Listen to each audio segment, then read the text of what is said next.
Hey, Steve Saretsky here. As always, there's going to be a link below in the description. That's going to be to a video that basically recaps everything that I've said. It's a video that's going to explain everything that I've been talking about in much further, easier to understand, hopefully, video. Basically, I want to talk about the creation of money, its impact on the Canadian real estate market, its impact on prices, etc. I'm going to try to explain this to you and really dumb it down. I'm not the expert by any stretch, but I feel like I know enough to explain it to you. I obviously have a passion for it. It's something that I've read up on, studied. Again, I'm just really fascinated by the topic. It's always interested me, particularly in Vancouver, where I think it's, the money creation and the influence of the banking sector on real estate prices is just so pronounced. You always hear these stories, and I see it every single day. I can go and look at any tax assessment. You see people that bought properties literally 20 or 25 years ago for say $100,000, and today it's worth $3 million. And you go like, oh my God, like how the hell can that happen? Unfortunately, because it's such a complicated topic, because trying to understand how money is created and its influence and how banks work, etc., is so complicated. It never makes the news headlines. It's ignored by 99% of the population. What we talk about here is foreign buying, speculation, and beautiful city, global city, etc. Those are all yes, they are all factors to elevated real estate prices here, but it's really all a byproduct of the underlying issue, which is really credit and how money is created. So what most people don't understand is, again, this is just to quickly touch on this, 85%, there's been multiple polls out there. I think you check out positivemoney.org. They're very cool website on money creation. 85% of MPs, politicians in the UK, don't understand where money comes from. So, and I would imagine that's probably a similar number in Canada, the US, etc. So the fact of the matter is that if 85% of politicians who are making our every single day decisions on the economy and policies, and they don't even understand how money is created and the impacts of it, to me, that is just remarkable. So that's, if your MP doesn't understand it, how does the local average day-to-day person understand it? And so just how is money created? First and foremost, roughly about 95% of all money is actually created in the form of new bank loans.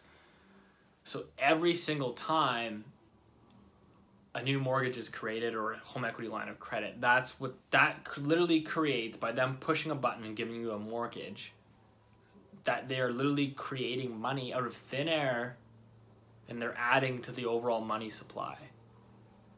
So this, this is like currency, like paper money, is actually only about 5% of the total money that's out there. The other 95% of it is literally just computer numbers created by the banks, by commercial banks, and they can literally, and so what they essentially do is, if you deposit $1,000 in the bank, they then take out that, and I believe in Canada, I think they have zero fractional reserve banking, which means that they don't actually have to keep any of the money in their bank.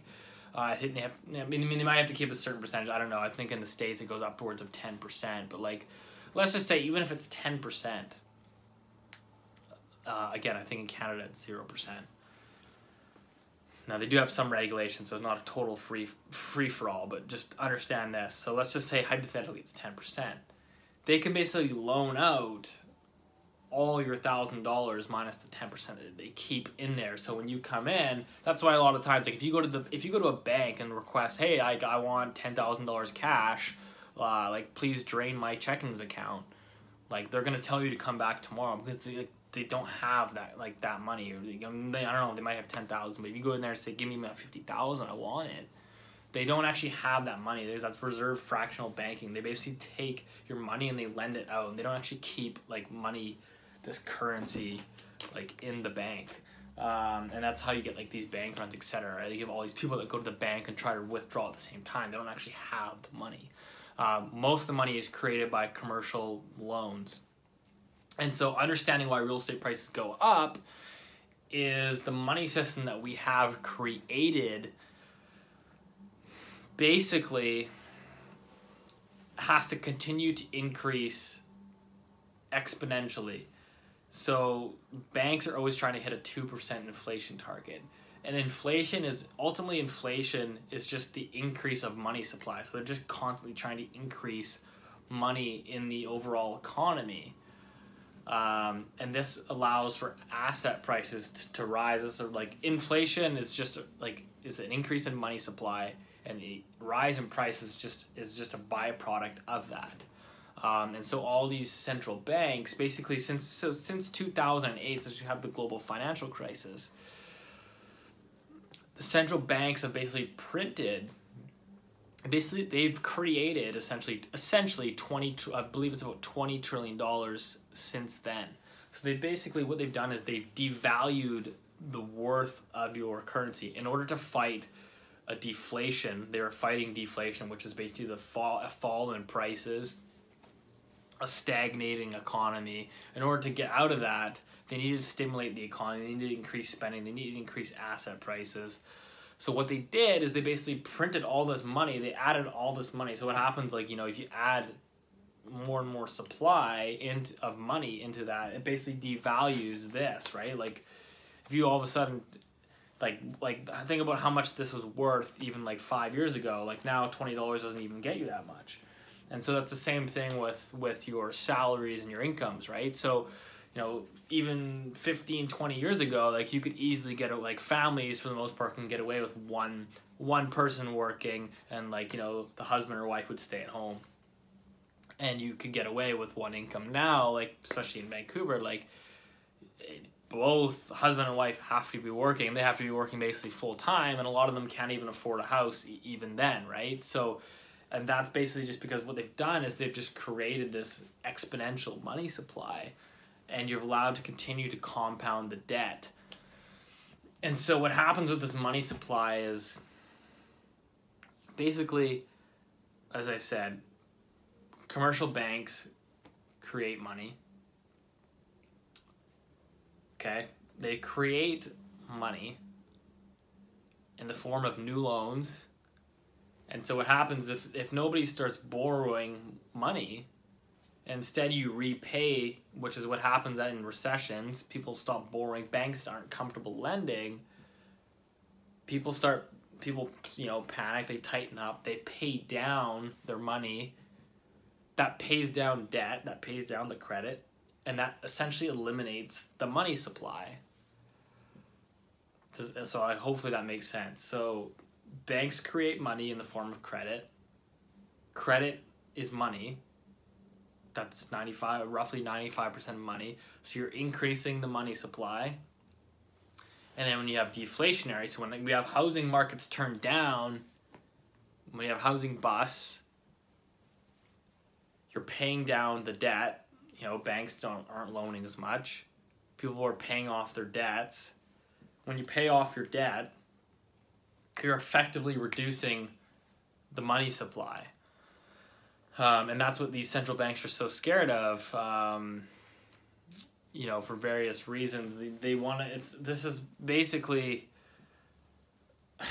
the money system that's set up is essentially a Ponzi scheme, where they just keep creating this more and more money, and it's basically devaluing your money. So that's why, like, you've got $100,000 income today is like, ugh, like it's, you know what I mean? It's just, and people are getting squeezed and squeezed and squeezed, and all this money these central banks have created, again, $20 trillion since 2008, has gone into financial assets, it's gone into real estate, it's gone into stocks, it's pushed those prices up. That's essentially what the wealthy people own. It's rewarded the debtors, people that are taking on debt. It's rewarded them in higher asset prices, and it is punishing the savers. So, like, if you have money and you put it into a bank account, okay, you're today, because the interest rates are so low, you're getting about 0.5%. like in a high interest savings account, like I have one, you get 0.5%. But if they're saying inflation, I think in Canada it's like 1.7. So you're losing money. Your buying power is literally going down. Your money that's sitting in your bank at 0.5%, it's making an interest, but the prices of everything is going up by about 2%. You are effectively losing 1.5%. Your money is literally losing value. So that's why it encourages people to spend, and then all that money is basically going in. Banks are funneling more and more money into real estate, and it's the same thing as real estate prices go up.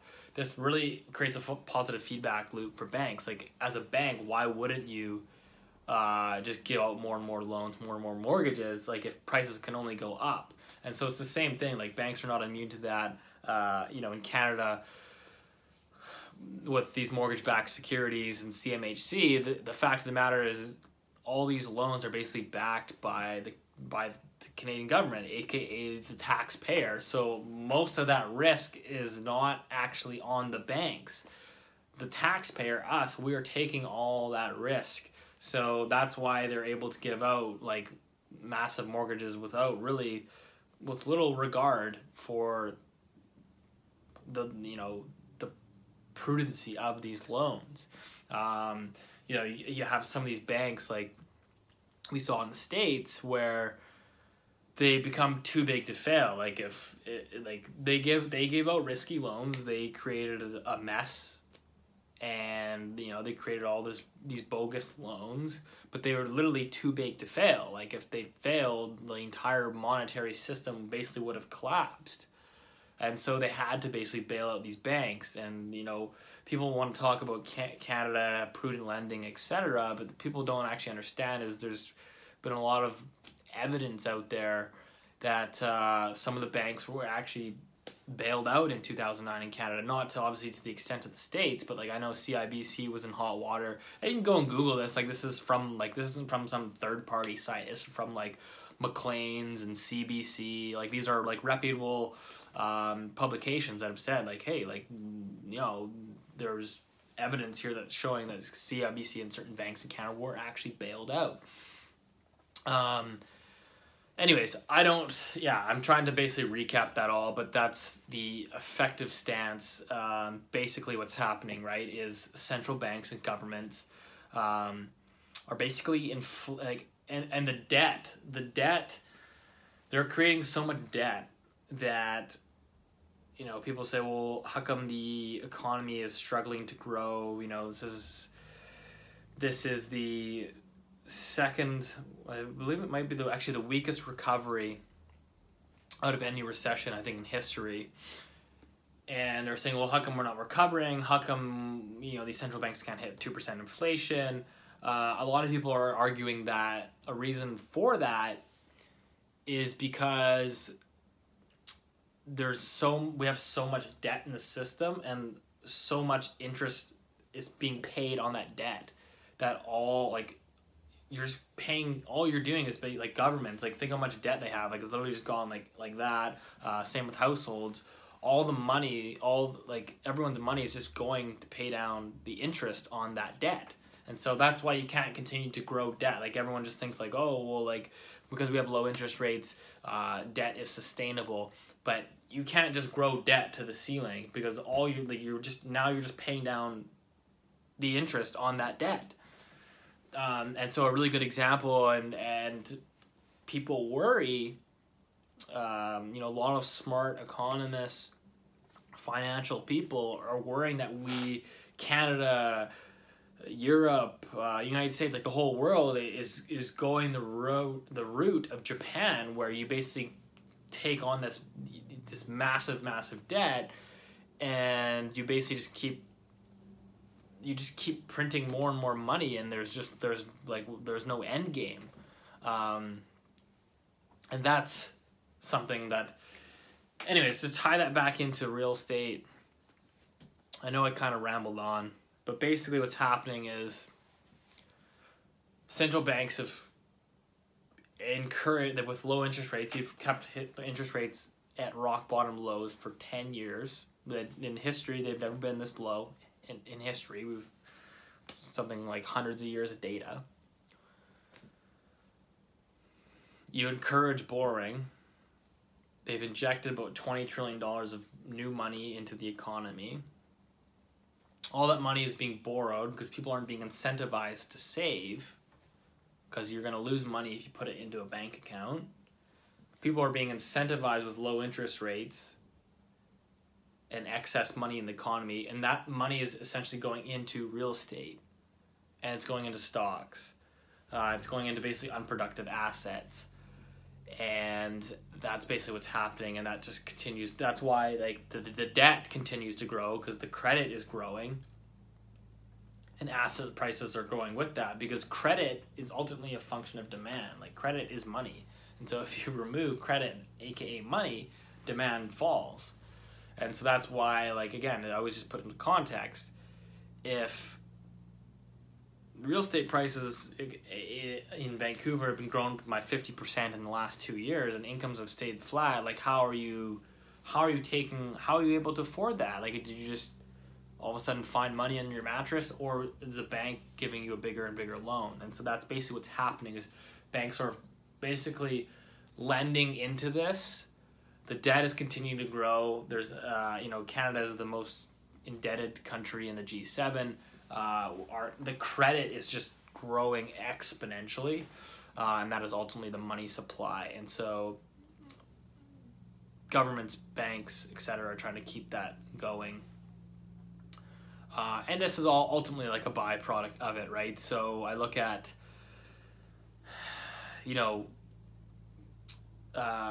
foreign money coming into the economy, right? So everyone's like, oh, like it's foreign buyers, and like I do agree. Like, there's a substantial money that has been flowing out of China. Now go Google and look at China's credit expansion over the last really since the financial crisis. They have the single largest credit binge in history. So all this money is flowing. It's got to flow somewhere. It's flowing out of China into Vancouver real estate, Toronto real estate, whatever you want to call it. But that's all a byproduct. Like, that money wouldn't necessarily be coming here if real estate wasn't considered a safe haven, if real estate didn't perform well. And real estate performs well because you're in a low interest rate environment. Would that money be flowing from China into real estate if your interest rates were 10%? Probably not. And that's why we see, there's a good article on Better Dwelling the other day, and on land banking, and this is a conversation that I've had with many developers, realtors, etc. We're fully well aware that people are basically land banking, which, if you don't know what that means, is they basically go up and they buy parcels of land and they just hold it. They don't actually have any intent or purpose to build on it, at least not in the short term. They basically just use their money that's maybe sitting in a bank, and they buy some land with it, and they just sit there and they leave it there. And you say, well, why would they do that? Because in a low interest rate environment, it tends to push real estate prices up, which is what we've seen. The value of that land is going to appreciate more than it's going to more than it's not productive sitting in your bank account. If you're only going to get 0.5% or 1% on your money, you're better off just buying literally a chunk of land and just sitting on it and letting the values inflate. And that's what happens. And then as soon as prices start to increase, then everyone, then we run into that housing shortage. Developers start to encourage more and more supply. Everybody wants to densify. So, you can buy a plot of land in Surrey. Like, for example, you buy a plot of land in Surrey, and you just held it. Well, Surrey's just insanely densify. Now your land is just going up exponentially. It's the same thing like you see here, right? Like, people were just buying houses in Vancouver along the corridors that are getting redeveloped, and they're just like speculating, like, I'm gonna buy this house and like wait 5 years because I know like eventually this area is gonna get redeveloped.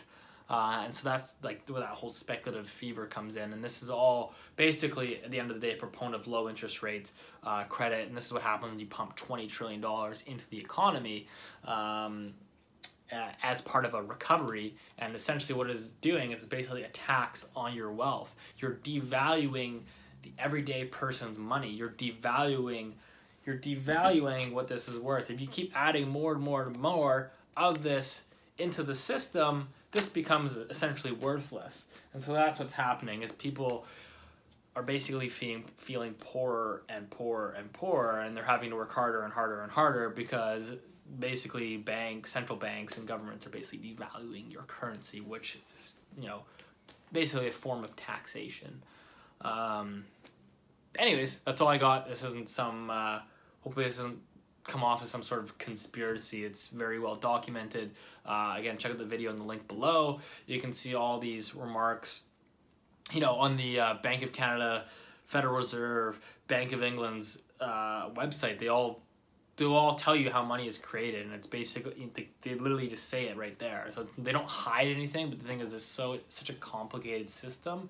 They want it to be complicated for the average person not to understand, and it doesn't really get any news time, because try explaining this to the mass public. And so instead, the anger and angst gets pointed towards things that are easier to point out. And that's why you see people lobbying for taxes on the rich, because people are thinking that the rich people are taking advantage of them, or they're not paying their fair share of taxes, or it's like these really bad foreigners coming in and screwing everything up.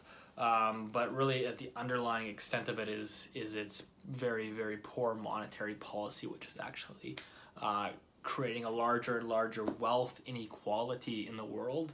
And these, foreigners and rich people are ultimately a byproduct of the underlying system. Anyways, I hope that helped. I know it was a long video. I probably rambled on and maybe didn't explain everything. I don't want to get into too much detail. I don't know all the finite details in terms of... it's just a very, very complex system. So hopefully you'll watch the video below.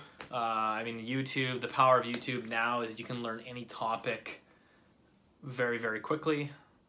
And I'm sure if you search around, you'll find some videos on the impacts of money creation. All right, hope that helped.